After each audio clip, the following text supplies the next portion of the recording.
আসসালামু আলাইকুম ভিউয়ার্স, সবাই কেমন আছেন? আশা করি আল্লাহর মেহেরবানিতে সবাই ভালো আছেন। তো এই যে পাতাকপি পাকোড়া তৈরি করব আজকে। পাকোড়া তৈরি করার জন্য আমি পেঁয়াজ, কাঁচামরিচ, ধনেপাতা কেটে নিয়েছি, অল্প অল্প কেটেছি কারণ আমার বাচ্চা ওগুলা পছন্দ করে না।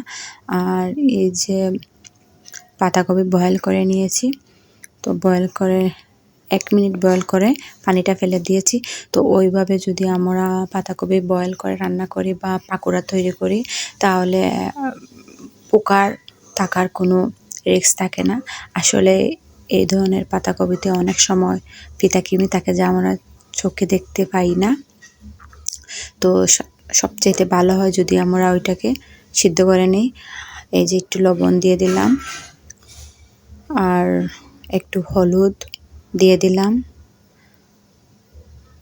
আর আমি নিজের হাতে তৈরি করেছি একটা মশলা।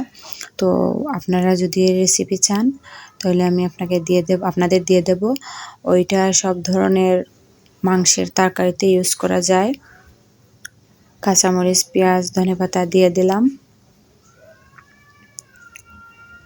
এবার চালের গুঁড়ো, এই যে আমি একটু অয়েল দিয়েছি, ওইটা হচ্ছে গরম করে অয়েল দিয়েছি। যে কোনো পাকোড়াতে যদি আপনারা এইভাবে গরম তেল দেন তাহলে পাকোড়াটা অনেক সময় ক্রিসমি থাকে, বা আলুর চপ, বেগুনি চপ সবগুলাতে ইউজ করা যায়, অনেক সময় মচমচে থাকে। চালের গুঁড়া আর ময়দা দিয়ে কামিটি ভালো করে মাখিয়ে নেব। এদের সফটভাবে কামিটি বানিয়ে নিতে হবে এইভাবে।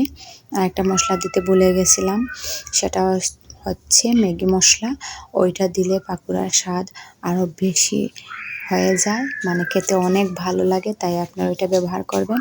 আর এই যে চুলায় তেল দিয়ে দিলাম, আমি অল্প তেল, যে তেলটা থেকে যায় ওইটা আমি আর ইউজ করি না, সেটা ফেলে দিই, তাই অল্প তেলেই ভেজে নিচ্ছি।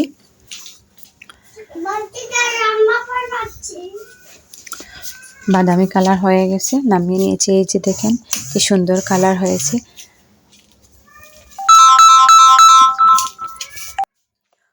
কি সুন্দর কিসমি হয়েছে, মচমচে এবং অনেক মজাদার।